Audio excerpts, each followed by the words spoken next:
Today, we are diving deep into the history of one single, really powerful idea for mastering the mind.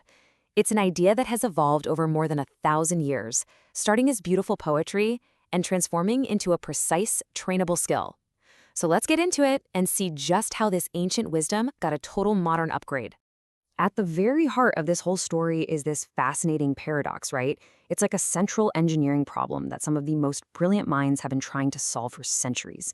And the question is this: how do you use effort to achieve a state that is, in the end, completely effortless? It sounds kind of impossible, but the answer lies in this concept we call tight and loose. All right, so to really understand where we're going with this, we've got to go way back to where it all started. And the earliest instructions, they weren't technical manuals, not at all. They came from these early Indian and Tibetan traditions, and they were framed in these beautiful, powerful metaphors. They saw that the mind could basically mess up in two classic ways. And these two images you see here, man, they perfectly capture the failure modes that an 8th century master named Saraha described. He compared the mind to a Brahmin's spinning thread. If you pull too tightly, you get agitation, right? The mind gets jumpy and poof, the thread snaps. But if you're too loose, you just get dullness. The mind collapses and the thread just tangles into a useless knot. It's just a perfect image for the two big pitfalls of attention. Now, the second great metaphor they used was the lute string. And this one shifts the focus a little bit. See, the goal isn't just to avoid breaking the thread or getting it tangled. It's to actually create something beautiful, to make music. And to do that, you need this perfect functional balance. Not so taut that it breaks, but not so slack that it makes no sound at all. But here is the crucial point, and this quote just nails it. This isn't about finding some static, kind of boring middle ground and just parking there forever. No, it's a dynamic process. It's an active oscillation. You tighten up to get that sharpness, that clarity, and then you loosen to find stability and ease. It's a constant, skillful dance. Okay, so for centuries, this was all an art form, passed down through these incredible metaphors. Then, boom, we jump to the modern era. In the 20th century, a cognitive psychologist named Dr. Daniel P. Brown shows up and decides he's going to bridge this ancient wisdom with modern science. And I want you to really appreciate the jump we're about to make here. We are taking a 1,000-year leap in understanding, moving from the poetic imagery of the 8th century straight into the labs of Harvard in 1981.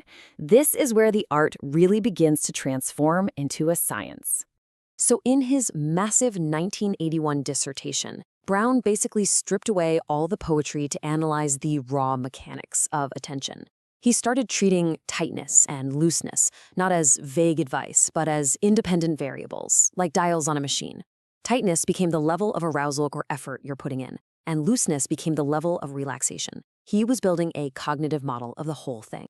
And by doing this, he discovered something truly remarkable, something he called the Mahamudra Anomaly. See, in Western psychology, we usually assume that high attention goes hand in hand with high physical arousal.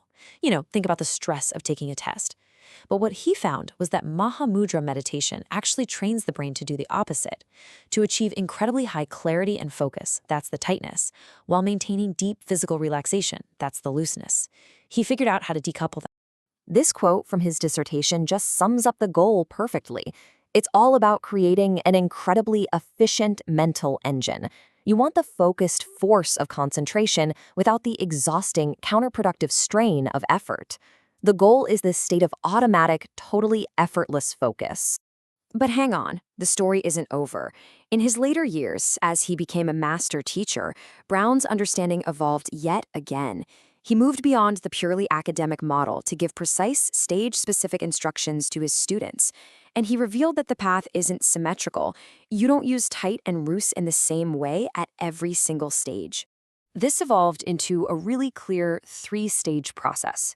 First, for modern students who are often prone to a kind of lazy mindfulness, his command was simple: tighten up.